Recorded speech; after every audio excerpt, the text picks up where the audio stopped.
Hello all, welcome to Aram'S Academy. இன்னைக்கு நம்ம subject specific weekly current affairsல polity and economy topics in news last week பார்க்கலாம். So first list of topics: Panchayat Advancement Index, Economic Capital Framework, Payments Regulatory Board, Warrant of Arrest, Remission of Duties and Taxes on Exported Products Scheme.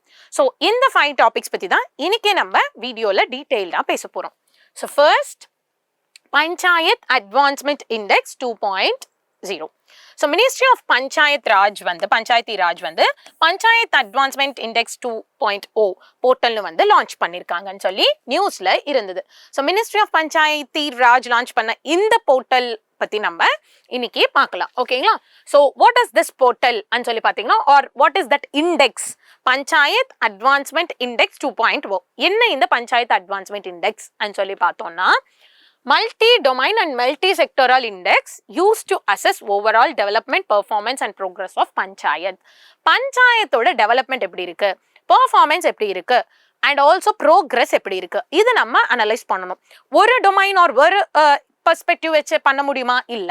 So multiple overall multi sectoral holistic analysis பண்ணணும்னு சொல்லி தான் இந்த index கொண்டு வந்திருக்காங்க. யாரு? Ministry of Panchayati Raj. And இது design பண்ணி develop பண்ணது யாரு?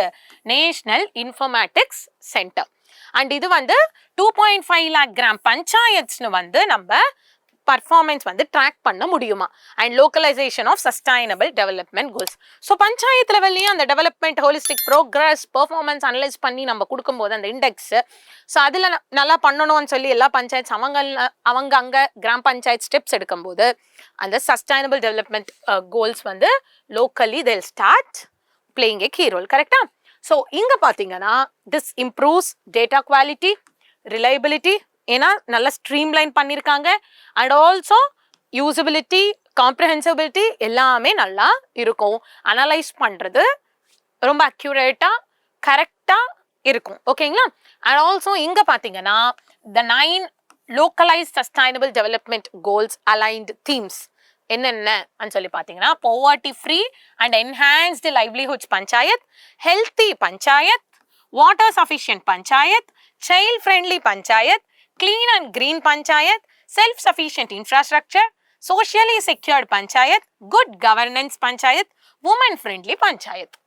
So, இங்க gender neutral equality கொண்டு வராங்க, good governance, woman-friendly, and also clean and green environment, healthy, child-friendly. So, இது எல்லாமே sustainable development goals align ஆகிற மாதிரி themes வச்சு 9 themes எடுத்துட்டு வந்திருக்காங்க. Next, economic capital framework. So இதுக்குன்னு சொல்லி பார்த்தீங்கன்னா, RBI transfer of rupees 2,68,590 crores சென்டருக்கு சர்ப்ளஸ்ஸாக டிரான்ஸ்ஃபர் பண்ணுறதுக்கு அப்ரூவல் பண்ணியிருக்காங்க சொல்லி நியூஸ் இருந்தது. ஸோ வாட் இஸ் திஸ் சொல்லி பார்த்தீங்கன்னா, so economic capital framework பற்றி நம்ம தெரிஞ்சுக்கணும். என்னன்னா, the transferable surplus for that financial year has been arrived at on the basis of revised economic capital framework. So எவ்வளோ நம்ம டிரான்ஸ்ஃபர் பண்ணலாம் சர்ப்ளஸா ஆர்பிஐ சென்ட்ரல் கவர்மெண்ட்டுக்கு இது சர்ப்ளஸ் அமௌண்ட் சொல்லி எவ்வளோ டிரான்ஸ்ஃபர் பண்ணலாம். So that transferable surplus. So அது நம்ம எப்படி இது பண்ணுவோம்னு சொன்னால் இந்த எக்கானமிக் கேபிட்டல் ஃப்ரேம் ஒர்க் வச்சு தான் வில் பி அரைவிங் இட். ஓகேங்களா? So the level of risk provisions, profit distribution, இது எல்லாமே இது பண்றதுக்கு டிட்டர்மைன் பண்றதுக்கு இந்த எக்கானமிக் கேபிட்டல் ஃப்ரேம்வொர்க் தான் methodology. So this RBS payout is determined by this capital framework and this was introduced in 2019. And who recommended this? Bimal Jalan committee recommend பண்றதுக்கு அப்புறம் இந்த எக்கானமிக் கேபிட்டல் ஃப்ரேம்வொர்க் சொல்றது யூஸ் பண்றோம். ஸோ RBI சர்ப்ளஸ் எவ்வளோ கவர்மெண்ட்டுக்கு transfer பண்ணலாம் and financial ஸ்டெபிலிட்டிக்காக எவ்வளோ சஃபிஷியண்டாக reserves வச்சுக்கணும், இதெல்லாம் ஃபைண்ட் அவுட் பண்ணுறதுக்கு இந்த மெத்தடாலஜி தான் அந்த பிமல் ஜலன் கமிட்டி ரெக்கமெண்ட் பண்ணதுக்கப்புறம் 2019 யூஸ் பண்ணிட்டு இருக்காங்க economic capital framework. So reviewed periodically இந்த ஃப்ரேம்வொர்க்னு எவ்ரி 5 years ரெவ்யூ பண்ணணும்னு சொல்லி கூட அந்த ஜலன் கமிட்டி சொல்லியிருப்பாங்க. So this threshold for surplus transfer government எப்படி பண்ணுவாங்க ஸோ சொல்லி பார்த்தீங்கன்னா, This will be only transferred to the government if RBI's equity exceeds 7.5% of the balance sheet size. So, market risks varla, shortfalls varla, sufficient reserves irukano. So, idella vechadukaprom 75% of the balance sheet exceed aanadukaprom da and available irukanu sonnada and the surplus transfer vandu RBI central government ku pandra mari irukum. Okay. So, this much you know about economic capital framework. Okay. Next is payment. See, நல்லா தெரிஞ்சுக்கிறது important தான், easy தான். ஆனா for a fresher to begin in, what introduce பண்ணணும்னு சொல்லி தான் main idea. So what I'll be doing from the next classes, I'll also be attaching the PPT for the videos. So அதனால நீங்க என்ன பண்ணலாம், அந்த PPTs ரெஃபர் பண்ணிக்கலாம். நான் வீடியோல எக்ஸ்பிளைன் பண்ண பாட்டு ஓகே, அதுக்கு மீறி படிக்கணும்னு சொன்னவங்களும் அதில் படிக்கலாம். And these points are all from our prediction magazines. Okay, so that will be covered in prediction magazines when you study. So இப்போ அந்த எக்ஸ்போஸ் ஆகுங்க எக்ஸ்பிளனேஷனுக்கு, அதுக்கப்புறம் படிக்கிறது ஈஸி ஆயிரும். டம்ப் பண்ற மாதிரி மேகசின்ல உங்களுக்கு இருக்காது. So that is the sole purpose of the videos. Next, Payments Regulatory Board. இது எதுக்கு நியூஸ்ல இருந்ததுன்னு சொல்லி பாத்தீங்கன்னா, சென்டர் வந்து Payment Regulatory Board Regulations 2025 notify பண்ணிருக்காங்க. எதுக்கு? To pave the way for Payment Regulatory Board. Next, so இதோட ஏம் என்னன்னு சொல்லி பாத்தீங்கன்னா, பேமெண்ட் சிஸ்டம்ஸ்னு ரெகுலேட் பண்ணி சூப்பர்வைஸ் பண்ணணும். ஸோ பேமெண்ட் சிஸ்டம்ஸ் எப்படி இருக்குன்னு சொல்லி ரெகுலேட் பண்ணணும், அது வந்து சூப்பர்வைஸ் பண்ணணும். அண்ட் இது யார் பண்றாங்க? Department of payment and settlement systems. Okay, and then it replaced the board for regulation and supervision of payment and settlement system. So அதுக்கு முன்னாடி இந்த payment and settlement system எப்படி இருக்கணும்னு சொல்லி அந்த regulation and supervisionக்கே ஒரு board இருந்தது. ஸோ அதனை ரீப்ளேஸ் பண்ணி இந்த இப்போ payment regulatory board வந்துருச்சு. ஸோ பேசிக்கலி இந்த பேமெண்ட் அண்ட் செட்டில்மெண்ட்ஸ் ரெகுலேட் பண்றது சூப்பர்வைஸ் பண்றது தாங்க.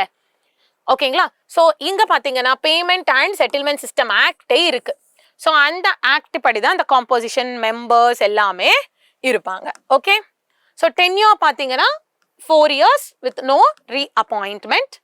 அண்ட் இந்த பேமெண்ட் ரெகுலேட்டரி போர்டு வந்து அட்லீஸ்ட் இயர்ல ட்வைஸ் மீட் பண்ணணும். அண்ட் 1 vote இருக்கும் அவங்களுக்கு. ஸோ டெசிஷன்ஸ் எல்லாமே அந்த மெஜாரிட்டி ஆஃப் votes வச்சு தான் எடுப்பாங்க.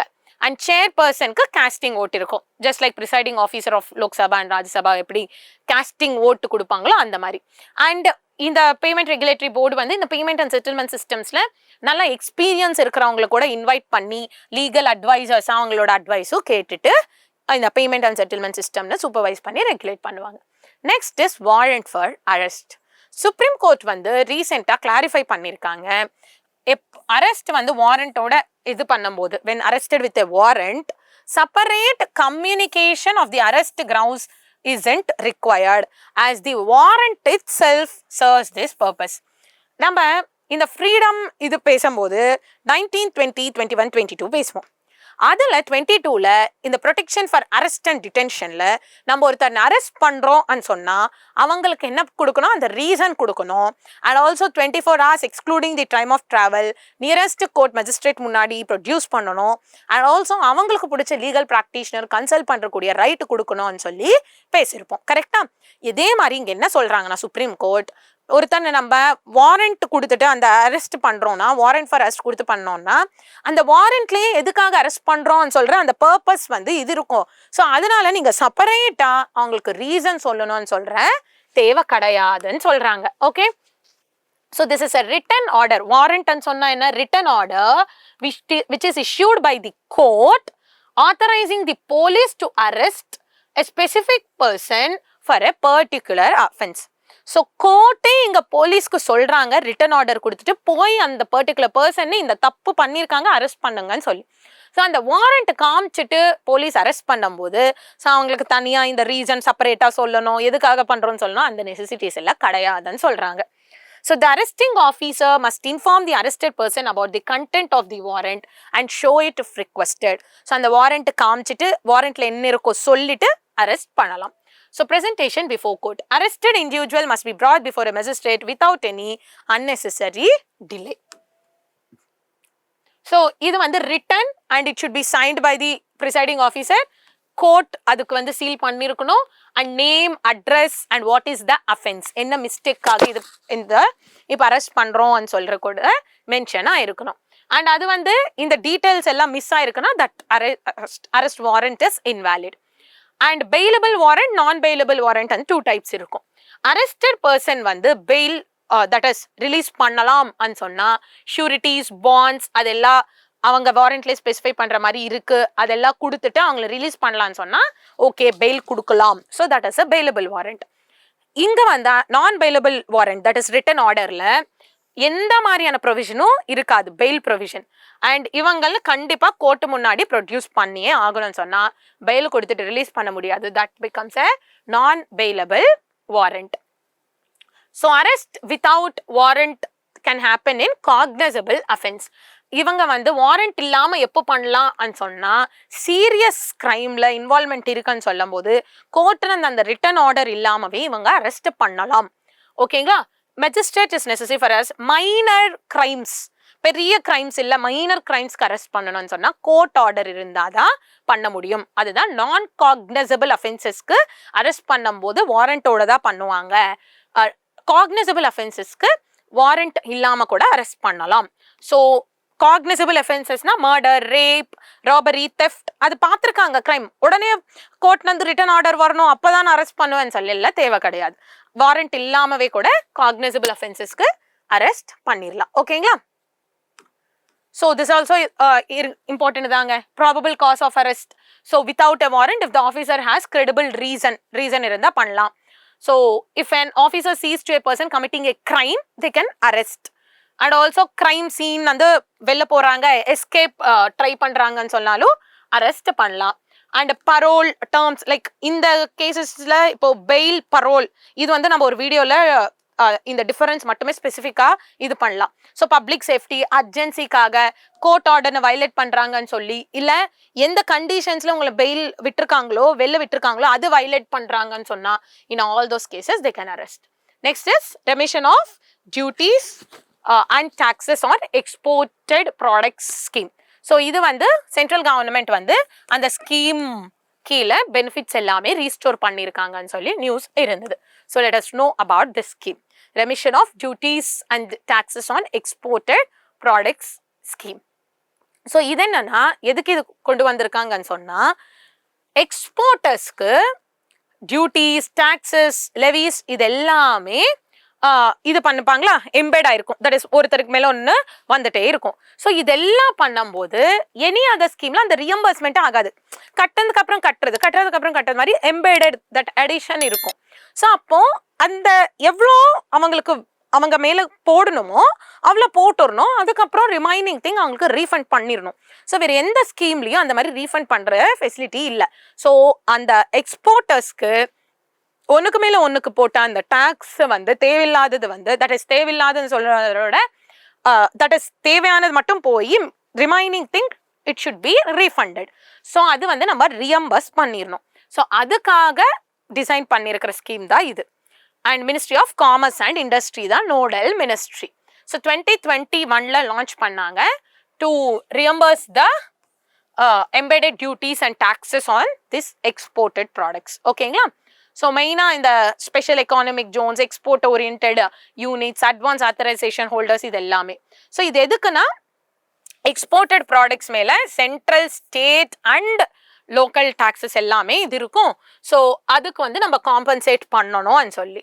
So exporters of eligible items are being issued e-scripts அந்த ரீஃபண்ட் அமௌண்ட் வந்து அவங்களுக்கு மேல லெவி பண்ணியிருக்கிற அமௌண்ட் அவங்களுக்கு ரீஃபண்ட் பண்றாங்க அந்த எம்பெடட் ஒன்றுக்கு மேல ஒன்று இது பண்ணியிருக்காங்க ஸோ அதுக்கு சப்போர்ட் பண்ணி காம்பன்சேட் பண்ணணும் ஸோ அந்த ரிட்டன் அமௌண்ட்டை டைரெக்டாக கொடுக்காம இ-ஸ்கிரிப்ட்ஸ்ன்னு சொல்லுவாங்க ஸோ இ-ஸ்கிரிப்ட்ஸ் வந்து அது வந்து ஒரு டிரான்ஸ்ஃபரபிள் மாதிரி ஸோ அடுத்த வந்து பேசிக் கஸ்டம்ஸ் டியூட்டி பேமெண்ட்ல இவங்க வந்து இது யூஸ் பண்ணிக்கலாம் ஸோ இதனால என்ன ஆகும்னா எக்ஸ்போர்ட்டர்ஸ்க்கு இது ஒரு என்கரேஜ்மெண்ட் தானேங்க ஸோ அது காம்படிட்டிவ்னஸ்ன்னு வந்து இன்க்ரீஸ் பண்ணும் கரெக்டாக கம்பன்சேட் பண்ணுறாங்க அந்த கட்டினது வந்து ரியம்பர்ஸ் பண்ணுறாங்க ரீஃபண்ட் பண்ணுறாங்கன்னு சொல்லும் போது so this will be benefiting them and exporters அதனால இதாகும் so mat from 1st June 2025 onwards so Jan 21 to March 2025 57,976 crores வந்து டிஸ்பர்ஸ் பண்ணியிருக்காங்க.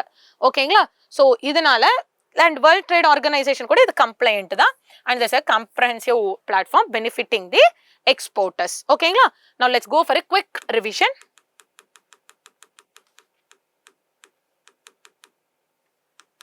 So Panchayat advancement index, ministry of Panchayati Raj வந்து ஹோலிஸ்டிக்கா progress, performance and development of panchayats எப்படி இருக்கு, லோக்கலைஸ் சஸ்டைனபிள் டெவலப்மெண்ட் கோல்ஸ்க்கு align ஆகிற மாதிரி தீம்ஸ் வச்சு அக்யூரேட்டா நல்லா இந்த மெஷர் பண்ணி என்கரேஜ் பண்ணணும் பஞ்சாயத்தோட development. So ministry of Panchayat Raj is doing this index. Economic capital framework, எவ்வளோ சர்ப்ளஸ் வந்து எப்படி RBI வந்து எப்போ சென்ட்ரல் கவர்மெண்ட்க்கு டிரான்ஸ்ஃபர் பண்ணலாம், ஸோ தட் இங்கே சஃபிஷியண்டாக ரிசர்வ்ஸ் இருக்கும், பேலன்ஸ் ஷீட் கரெக்டாக மெயின்டைன் பண்ண முடியும், அந்த ஏதாவது த்ரெட்ஸ் இந்த ஃபினான்ஷியல் ஸ்டெபிலிட்டி என்ஷோர் பண்ண முடியும், at the same time surplus transfer பண்ண முடியும். ஸோ அதுக்கு தான் பீமல் ஜலான் கமிட்டி கொடுத்த ரெக்கமெண்டேஷன்ஸ் படி அந்த எக்கானமிக் கேபிட்டல் ஃப்ரேம் ஒர்க் வச்சிருக்காங்க. ஸோ 5 years ஒன்ஸ் அது வந்து ரிவ்யூ பண்ணிட்டு ஜாலியாக வித் எஃபிஷியன்சி பண்ணிட்டு இருக்காங்க. நெக்ஸ்ட் பேமெண்ட்ஸ் ரெகுலேட்டரி போர்டு, இது பார்த்தீங்கன்னா உங்களுக்கு பேமெண்ட் அண்ட் செட்டில்மெண்ட் சிஸ்டம்ஸ் வந்து சூப்பர்வைஸ் பண்ணி ரெகுலேட் பண்ணுறதுக்கு, இது வந்து எஃபிஷியண்ட்டாக நடக்கணும்னு சொல்கிறதுக்கு எடுத்துகிட்டு வந்தது. So no reappointments, so 4 years tenure இருக்கும். ஸோ அந்த போர்டு வந்து at least twice in a year meet பண்ணணும். அந்த இதுக்கு சேர்மனுக்கு காஸ்டிங் ஓட் இருக்கும். So that will be there. Warrant of arrest பண்ணும்போது கோர்ட் வந்து ஒரு ரிட்டன் ஆர்டர் கொடுத்திருந்தா அது வந்து போலீஸ் ஆஃபீஸருக்கு இந்த ஸோ பர்டிகுலர் பர்சனை வந்து அரெஸ்ட் பண்ணுங்க and also for this offence arrest பண்ணுங்கன்னு சொல்றாங்க. ஸோ அது கொடுத்துட்டு பண்ணும்போது திருப்பி ரீசன் ஸ்பெசிஃபிக்காக சொல்லணும்னு கிடையாது. ஏன்னா that warrant it's serves that purpose. ஓகேங்களா? ஸோ நீங்க வந்து காக்னிசபிள் அஃபென்ஸ், ரொம்ப சீரியஸ் கிரைம்ஸ்க்கு வாரண்ட் இருந்தால் தான் அரெஸ்ட் பண்ணணும்னு கிடையாது. You can arrest. Non cognizable offence, minor கிரைம்ஸுக்கு கோர்ட் ரிட்டன் ஆர்டர் இருந்தால் தான் அரெஸ்ட் பண்ண முடியும்னு சொல்றாங்க. ஓகேங்களா? Next remission of duties and taxes on exported products. So எந்த ஸ்கீம் மூலியமாகவும் எக்ஸிஸ்டிங் ஸ்கீம் மூலியமாக அவங்களுக்கு ரீஎம்பர்ஸ் ஆகலைன்னு சொல்லும் போது அந்த எம்பெடட் டியூட்டிஸ் டாக்ஸஸ் இதெல்லாம் இருக்கும்போது எக்ஸ்போர்ட்டட் ப்ராடக்ட்ஸ்க்கு மேலே எக்ஸ்போர்ட்டர்ஸ்க்கு வந்து நம்ம சப்போர்ட் பண்ணுறதுக்காக அது வந்து ரீஎம்பர்ஸ் பண்ணலாம், ரீஃபண்ட் பண்ணலாம். அண்ட் பேசிக்கலி எங்கெங்கே இருக்கும்போது பண்ணலாம், எந்த ப்ராடக்ட்ஸ்க்கு பண்ணலாம்னு சொல்லி கூட that is there. And also அப்படி பண்ணும்போது எக்ஸ்போர்ட்டர்ஸ்க்கு வந்து அந்த காம்பன்சேட் பண்ண மாதிரி இருக்கும். ஸோ ஸ்கிரிப்ட்ஸ் மாதிரி கொடுத்துட்டு அந்த transferables they can use somewhere else மாதிரி.